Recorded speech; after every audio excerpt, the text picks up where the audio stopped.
बात अगर दुनिया के 140 करोड़ आबादी का प्रधानमंत्री जाहिल की तरह टेलीप्रॉम्प्टर होने पर अगर पलट के डायरी में से पलट के बोले, इससे बड़ा मैं दावा कर सकता हूं आजादी के 70 सालों में जो नहीं हुआ पहली बार हुआ कि देश में जाहिल अनपढ़ 2000 का नोट बंदी करके षड्यंत्र के तहत नरेंद्र मोदी की करारी हार से ध्यान भटकाने का हमारे देश में ओलंपिक पदक विजेता जो बैठी हैं बेटियां यहाँ पर यौन शोषण के शिकार भाजपा के सांसद ब्रजभूषण के पीड़ित उससे ध्यान भटकाने का हमारे देश के 4 राज्यों के राज्यपाल रह चुके सत्यपाल मलिक ने पुलवामा में जवानों की हत्या का जो आरोप लगाया उससे ध्यान भटकाने का और हिडनबर्ग की रिपोर्ट में जो चीनी के साथ में साझेदारी है चांगचुंग लिंग चीनी के साथ में अडानी के माध्यम से देश की सुरक्षा खतरे में डाल के तमाम बंदरगाह एयरपोर्ट रेलवे लाइन और हथियार बनाने की कंपनियां चीनी के पार्टनर को बेची गई हैं। इन सब मुद्दों से बेरोजगारी और महंगाई से ध्यान भटकाने का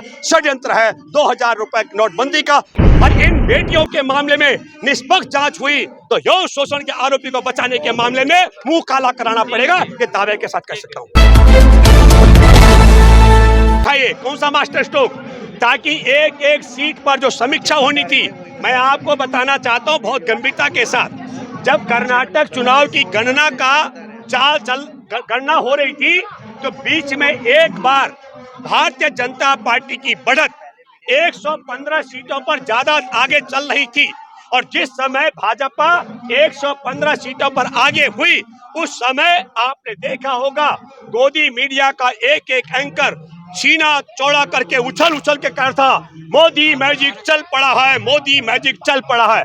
और जैसे आपने समझा रिजल्ट आए, सुनिए, जब रिजल्ट आए और धराशायी हुआ और ये आप समझ लो, और जब नरेंद्र मोदी की पूरे एक और मैं आपको बता दूं, एक और ऑडियो आप सुन रहे होंगे, आरएसएस के लोग देश के नौकरशाहों को तैयार रहने के लिए कह रहे हैं, उनसे कह रहे हैं कि अपनी झोली तैयार रखो, कर्नाटक में जो है हंग असेंबली आने वाली है, हमको विधायकों की खरीद फरोख्त करनी है और उसके लिए हमें पैसा जुटाना है, इसलिए उसके लिए आप अभी से तैयार हो जाओ।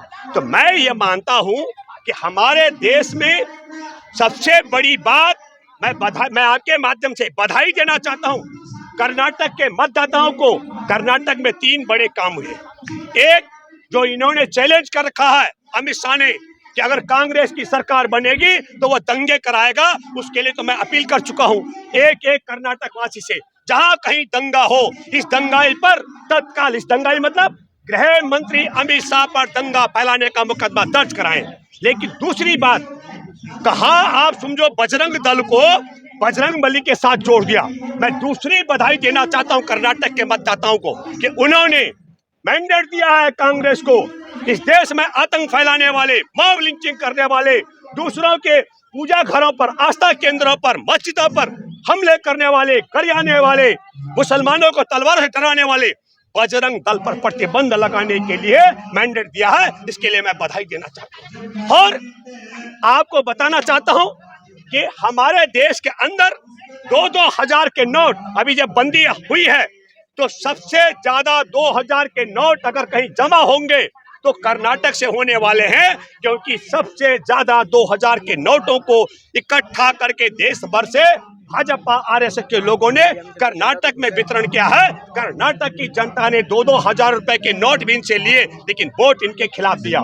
इन्होंने दंगे करने की धमकी दी, वोट इनके खिलाफ दिया। हमारे देश में इन्होंने आतंक फैलाने वाले बजरंग दल को बजरंग बली के साथ प्रधानमंत्री जोड़ा, उसके खिलाफ वोट दिया। इन्होंने गुजरात की 41,621 जो महिलाएं हमारे देश में राष्ट्रीय अपराध ब्यूरो की रिपोर्ट है, FIR दर्ज है, 41,621 गुजरात की बेटियां जो लापता हुई 2016 से लेकर 2020 तक 5 सालों में, उनके FIR दर्ज है, स्टोरी बननी थी उसकी।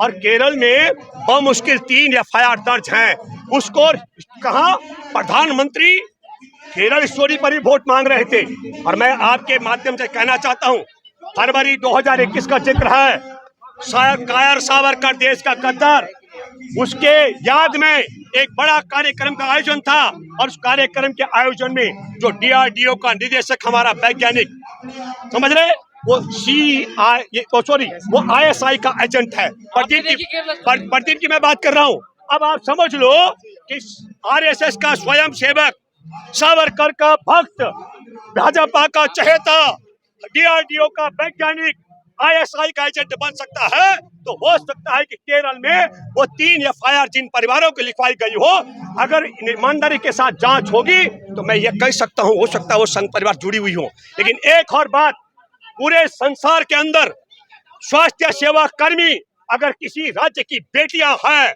तो केरल की बेटियां हैं।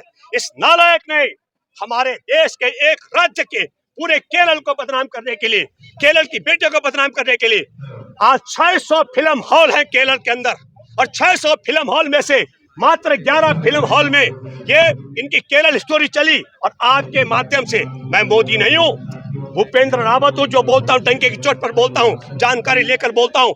एक शो चले, सिर्फ एक शो, 4 शो के लिए दर्शक नहीं मिले इनको। अब आप समझ लीजिएगा, देश के अंध भक्तों, मूर्ख भक्तों, वो जो इनके साथ इनके समर्थक हैं, वो इतने नालायक हैं, वो मान गए कि सावरकर जेल में बंद था आजादी की जंग में, पर वह अंग्रेजों की मुखबिरी करने के लिए एक कबूतर, उनका बुलबुल था अंग्रेजों का, वो बुलबुल की पीठ पे बैठ करके और मुखबिरी करने के लिए भारत भ्रमण करता था, और अंधभक्त मान गए। जबकि ये इनका जिसके ये अंधभक्त है मोदी, उसने हमारे देश में, जब देश की अर्थव्यवस्था रसातल में थी, करोड़ों लोग बेरोजगारी पर थे, रहने के लिए महल बनाया और विश्व भ्रमण के लिए 16,000 करोड़ के जहाज लिए। तो जब बुलबुल पर सावरकर घूम सकता था, तो इस नालायक से कोई पूछ नहीं रहा है, तो 16,000 करोड़ का जहाज काहे खरीद दिया भैया। और फिर जब 41,621, मैं नरेंद्र मोदी को चैलेंज के साथ कह रहा हूं, 41,621 गुजराती बेटियों की एक की FIR मैं दर्ज दिखा सकता हूं। मैं चुनौती देता हूं मोदी, तुम संसद के अंदर कहो, नए संसद भवन के परिसर में कहो, जंतर मंतर पर कहो, मीडिया के समक्ष कहो, मैं चैलेंज करता हूं, मैं तो 41,621 FIR भेज सकता हूं, आपको दिखा सकता हूं। अरे आप 401 400 FIR दिखा दो भैया, 30,000 का दावा करते हो। इसलिए मैं आपके माध्यम से कहना चाहता हूं, 2000 की नोटबंदी का मामला इनका मास्टर स्ट्रोक है, 4-5 मुद्दों से ध्यान भटकाने का, कर्नाटक में नरेंद्र मोदी की करारी हार से ध्यान भटकाने का, हिंडनबर्ग की रिपोर्ट, भारत में हमारे देश का अदानी चीन के चांगचुंग लिंग का यार है, और जिसके साथ हमारे देश के बंदरगाह, हमारे देश के एयरपोर्ट। सवाल सुनिए जी, जनता तो खुश है, लेकिन कौन सी जनता? मीडिया में चल रहा है। एक बात जो आपने कहा भैया, जनता अगर खुश होती तो 2-2 हजार की गड्डियां लेकर के, दंगे की धमकी लेकर के, जो इन्होंने कहा, जिन्होंने विभाजन करने की बात की, तो काहे कर्नाटक की जनता ने हरा दिया भैया। अगर जनता खुश है तो उसके बाद ही तो बंद हुआ। ये बताइए, आपने सावरकर को गद्दार क्यों कहा? हमारे देश के अंदर आजादी की जंग में शामिल सावरकर ने माफी मांगी। जो मैंने कहा तो बताता हूँ, मैसूर के राजा ने, हमारे देश में लाहौर में एक प्रस्ताव पास हुआ था गांधी जी की अगुवाई में, हर जगह तिरंगा की यात्रा निकलेगी। 1932 का जिक्र कर रहा हूँ।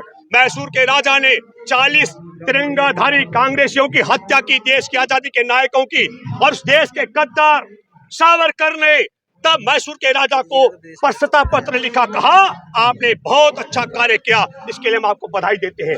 दूसरी बात, तब मैं ये दावा करता हूँ, हमारे देश में सावरकर एक कलेक्टर से ज्यादा पेंशन लेता था मुखबिरी करने की। और तीसरी बात मैं कहना चाहता हूँ, इस महिला का सवाल, मैडम का सवाल, चंद्रशेखर आजाद ने कहा हरामखोर है सावरकर, और ये मैं नहीं कह रहा हूँ, शहीद आजम भगत सिंह के अहम सहयोगी सिंह लोक, उन्होंने किताब लिखी है, इनका एक है चिंतक सिन्हा, वो मेरे ट्विटर पे टकराया और कहा भूपेंद्र रावत सबूत दो। मैंने सिंह लोक का वो पेज भेज दिया जिसमें शहीद आजम चंद्रशेखर आजाद, शहीद आजम के अहम सहयोगी ने लिखा, चंद्रशेखर आजाद उसे हरामखोर कहता था, मैं तो सिर्फ देश का गद्दार कह रहा हूँ। बहुत अच्छे भूपेंद्र जी, अभी सुनिए, और इसके लिए सुनो, इसके लिए मैं तमाम अंधभक्तों, नरेंद्र मोदी और पूरे गिरोह को चैलेंज करता है। भूपेंद्र रावत सिंह लोक में शहीद आजम भगत सिंह के अहम सहयोगी ने उसे हरामखोर बताया है। मोदी जी का तो अभी भी डंका बज रहा है, अभी मीडिया में कौन सा डंका? जय बाइडेन ऑटोग्राफ मांग रहे हैं मोदी जी से। देखिए, आपको बताना चाहता हूँ, मैं माफी चाहता हूं, मैंने कल G20 कह दिया था, वेरी सॉरी। G7 के मीटिंग में नरेंद्र मोदी गए हुए थे। नरेंद्र मोदी जी के अंधभक्त और ये जो मोदी मीडिया है चैलेंज कर रहा था। 24 फरवरी से लड़ाई शुरू हुई है रूस की और यूक्रेन की, और तब कहा जा रहा था कि मोदी फोन करेंगे युद्ध रुक जाएगा। मैं ये कहना चाहता हूं, कितना पढ़ पढ़ करके बोलना पड़ रहा था एक एक शब्द। क्या अगर हमको यूक्रेन और रूस की हो रही तबाही के विषय में बोलना पड़े और हमारी मानवीय भूमिका क्या होनी चाहिए, राजनीतिक तौर पर हमारी भूमिका क्या होनी चाहिए, दुनिया के सबसे बड़े लोकतंत्र की भूमिका क्या होनी चाहिए, यह बात अगर दुनिया के 140 करोड़ आबादी का प्रधानमंत्री जाहिल की तरह टेलीप्रॉम्प्टर होने पर अगर पलट पलट के डायरी में से पलट के बोले, इससे बड़ा मैं दावा कर सकता हूं आजादी के 70 सालों में जो नहीं हुआ पहली बार हुआ। देश में जाहिल अनपढ़, सुनो, अमेरिका का राष्ट्रपति ऑटोग्राफ मांग रहा है मोदी पहले से। सुनो यार, वो सुनो, वो ठीक उसी तरीके से है, चल रहा है। एक सुनो पहले, वो उसी तरीके से है जिस तरीके से अदानी के एयरपोर्ट मुद्रा पोर्ट पर 24,000 करोड़ की ड्रग्स पकड़ी गई थी 16 सितंबर को, और उससे ध्यान भटकाने के लिए नरेंद्र मोदी बिन बुलाए अमेरिका गए थे, मुझे याद है 26 सितंबर को, और सॉरी 22 सितंबर को, और मुझे आज भी याद है वहाँ एक फर्जी न्यूयॉर्क टाइम्स छापा गया और उसपे नरेंद्र मोदी को दुनिया का सबसे ताकतवर और आखिरी उम्मीद बताया गया। बाद में पोल खोल हुई, अरे कहा रे छपा फ्रंट पेज में, ये तो पिछले वाले पेज में भी नजर नहीं आया था। मैं इसलिए कहना चाहता हूँ, जिस प्रकार क्या अपमान तब हुआ देश का, वही अपमान अब हुआ। डायरी पलटने वाला, टेलीप्रॉम्प्टर वाला बेचारा टेलीप्रॉम्प्टर धोखा दे दे तो साहब की जुबान लड़खड़ा जाती है। मैं आपके माध्यम से फिर कहना चाहता हूं, 2000 का नोट बंदी करके षड्यंत्र के तहत नरेंद्र मोदी की करारी हार से ध्यान भटकाने का, हमारे देश में ओलंपिक पदक विजेता जो बैठी हैं बेटियां यहाँ पर यौन शोषण के शिकार भाजपा के सांसद ब्रजभूषण के पीड़ित, उससे ध्यान भटकाने का, हमारे देश के 4 राज्यों के राज्यपाल रह चुके सत्यपाल मलिक ने पुलवामा में जवानों की हत्या का जो आरोप लगाया उससे ध्यान भटकाने का, और हिडनबर्ग की रिपोर्ट में जो चीनी के साथ में साझेदारी है, चांग चुंग लिंग चीनी के साथ में अडानी के माध्यम से देश की सुरक्षा खतरे में डाल के तमाम बंदरगाह, एयरपोर्ट, रेलवे लाइन और हथियार बनाने की कंपनियां चीनी के पार्टनर को बेची गई हैं। इन सब मुद्दों से बेरोजगारी और महंगाई से ध्यान भटकाने का षड्यंत्र है 2000 रुपए की नोटबंदी का। और मैं भूपेंद्र रावत दावा करता हूं, पहली बार 2016 में जब नोटबंदी 2.5 लाख करोड़ का नुकसान हुआ था, ईमानदारी के साथ में देश की न्यायपालिका अगर काम करे तो दावे के साथ कह सकता हूं नरेंद्र मोदी को देश के साथ गद्दारी के मामले में जेल जाना पड़ेगा। नोटबंदी के मामले को लेकर देश के साथ में गद्दारी को भ्रमित कर रहे हो। अरे सुनो, जनता को सच्चाई बता रहे हैं। जेपीसी की जांच अगर बैठी अडानी और इसको लेकर के, तो फिर जेल सुनो भैया सुनो, तब जेल जाना पड़ेगा देशद्रोह के मामले में। अगर अडानी के मामले की जांच हुई, पुलवामा में जवानों की हत्या की जांच हुई, तो देश के साथ गद्दारी और जवानों की हत्या कराने के लिए जेल जाना पड़ेगा। और इन बेटियों के मामले में निष्पक्ष जांच हुई तो यौन शोषण के आरोपी को बचाने के मामले में मुंह काला कराना पड़ेगा। ये दावे के साथ कह सकता हूँ।